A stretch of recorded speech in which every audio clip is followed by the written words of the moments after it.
Bismillahirrahmanirrahim. Assalamualaikum warahmatullahi wabarakatuh. Uh, Perkenalkan, kami dari kelompok Cloud Computing ingin mempresentasikan hasil dari diskusi kami ya, mengenai proyek UTS kali ini ya. Uh, Proyek kami yaitu berjudulnya yaitu Ruang Kerja Fleksibel dengan Google Cloud Storage. Next. Sebelum mulai, alangkah lebih baiknya agar kami untuk memperkenalkan diri terlebih dahulu ya. Kelompok kami terdiri dari dua orang. Yang pertama ada saudara Abdullah Azam Robani dari Teknik Informatika 17 ya. Yang kedua ada Anggi Alfian, yaitu saya sendiri yang juga dari Teknik Informatika 17 ya. Dua-duanya sama-sama weekend. Next. Scoop atau lingkup dari pembahasan kami kali ini yaitu meliputi latar belakang, rumusan masalah, tujuan proyek, manfaat, arsitektur data flow juga, dan yang terakhir ada estimasi kebutuhan biaya implementasi dan juga spesifikasi teknis. Next. Baik, untuk materi selanjutnya dari latar belakang ya akan dijelaskan oleh saudara Abdullah Azam Robani. Kepada saudara Azam, waktu dan tempat saya persilahkan. Terima kasih saudara Anggi. Baik, untuk mempercepat kita langsung saja ke poin yang pertama, yaitu terkait dengan latar belakang. Dalam era digital saat ini, tim kerja harus dapat bekerja secara efisien dan produktif, terlebih dalam situasi kerja jarak jauh. Oleh karena itu, diperlukan solusi penyimpanan data yang aman dan dapat diakses dari mana saja, kapan saja, dan oleh siapa saja. Solusinya adalah Google Cloud Storage, yang mana Google Cloud menyediakan penyimpanan data cloud yang scalable dan aman, yang dapat memungkinkan tim bekerja dengan efisien dan fleksibel. Berikutnya, rumusan masalah. Bagaimana Google Cloud Storage dapat memfasilitasi ruang kerja yang fleksibel untuk tim kerja sehingga dapat meningkatkan efisiensi kerja dan kolaborasi, serta mengatasi masalah penyimpanan data yang kurang aman dan kurang terstruktur. Berikutnya adalah tujuan dari proyek. Tujuan dari proyek ini adalah untuk menyajikan solusi penyimpanan data, yang mana pada kali ini kita akan menggunakan Google Cloud Storage yang dapat membantu meningkatkan efisiensi kerja dan kolaborasi tim dalam lingkungan kerja yang fleksibel. Proyek ini akan membantu memfasilitasi pemahaman tentang manfaat dan kebutuhan penggunaan Google Cloud Storage dalam organisasi.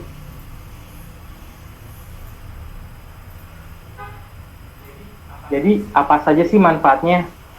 Yang pertama, meningkatkan efisiensi dan produktivitas tim kerja. Kemudian yang kedua, meningkatkan fleksibilitas kerja dalam situasi kerja jarak jauh. Kemudian yang ketiga, menyediakan akses yang mudah dan aman ke data dari mana saja dan kapan saja. Yang keempat, meningkatkan kolaborasi tim dengan memfasilitasi berbagi dan akses data yang sama.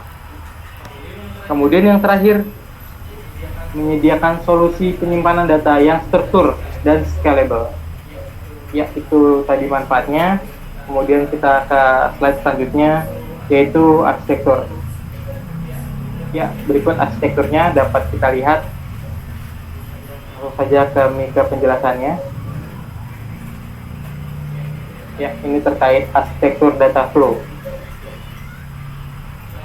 Layanan penyimpanan atau cloud computing mengadopsi struktur master yang merupakan arsitektur penyimpanan pusat. Sebagai contoh, infrastruktur Google terutama terdiri dari 4 bagian.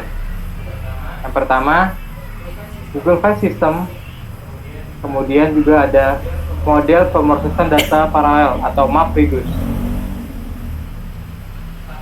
tabel data terstruktur atau Big Table, dan yang terakhir ada distributed log to be.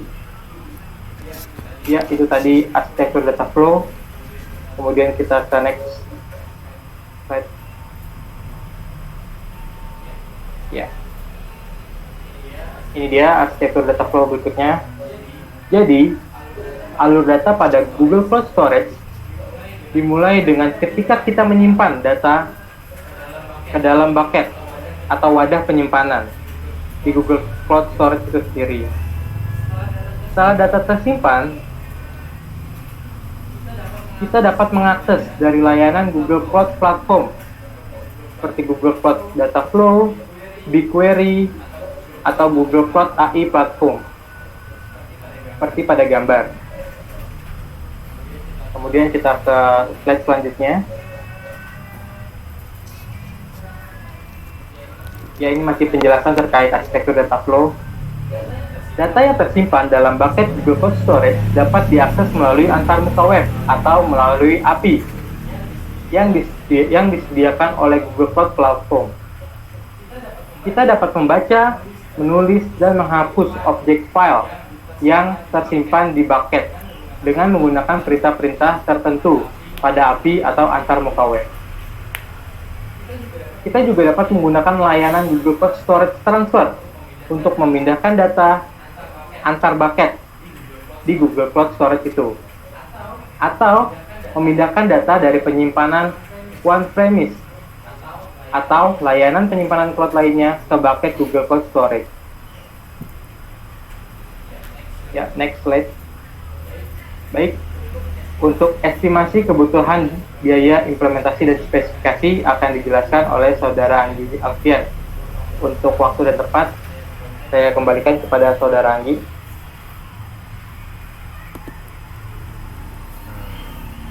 Oke, baik, terima kasih atas penjelasannya yang sangat rinci ya, dari mulai latar belakang, rumusan masalah, manfaat, sampai dengan arsitektur ya. Tadi ada arsitektur dan arsitektur data flow ya, yang sudah dijelaskan dengan sangat rinci. Oke, untuk materi selanjutnya mengenai estimasi kebutuhan biaya, implementasi dan spesifikasi teknis akan saya sendiri yang menjelaskannya ya. Di sini kita bisa melihat dari spesifikasi teknisnya ada terdapat 4 ya, sini 4 poin, yaitu ada multi-regional storage, terus ada regional storage, kemudian ada storage nearline, dan juga ada storage cloud line ya. Ada 4 ya di sini. Oke, next. Nah, kali ini saya akan menjelaskan satu persatu ya, mungkin yang agar lebih rinci. Nah, di sini Google Cloud Storage multi-regional menyimpan data di pusat data di seluruh dunia dan memiliki ketersediaan hingga 99,95%.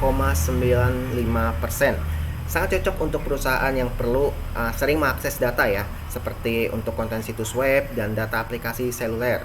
Nah, data kelas multi-regional disimpan di setidaknya 2 lokasi terpisah ya, yang untuk kenapa dilakukan ini, yaitu untuk meningkatkan ketersediaannya. Nah, dari harganya, multi-regional storage ini memiliki harga sebesar 0,026 per gigabyte nya ya per bulan. Itu tergantung lokasi ya. Ini jadi harganya adalah $0,026 per gigabyte ya, per 1 gigabyte ya.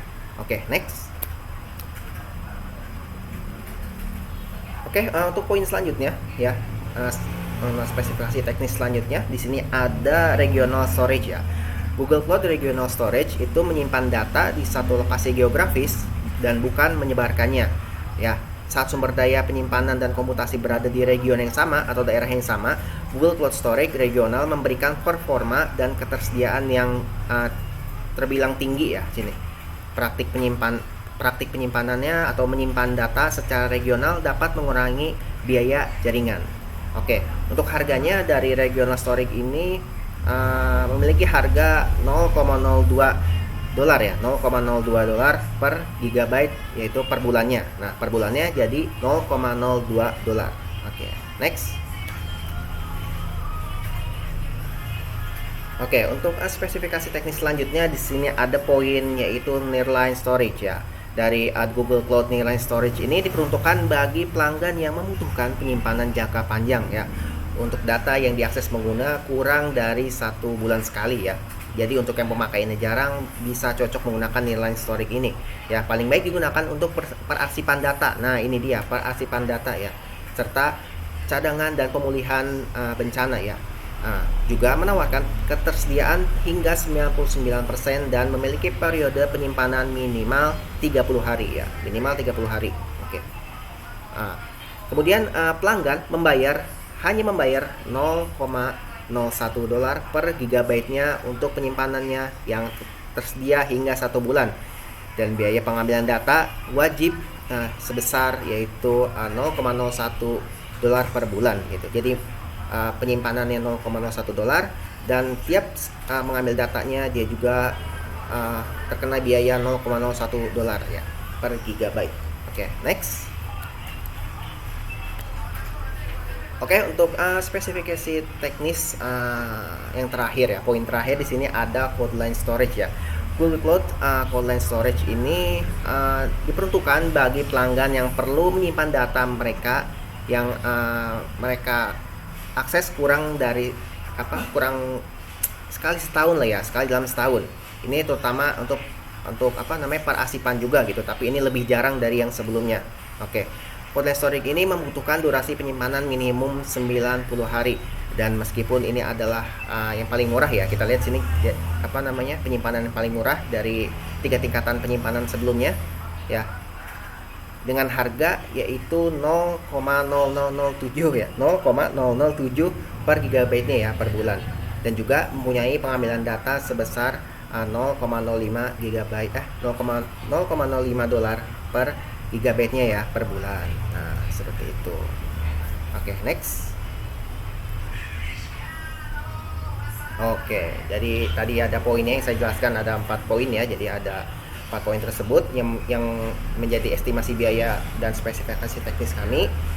Oke. Dan dengan saya selesai menjelaskan hal itu juga menyudahi dari presentasi kami kali ini ya.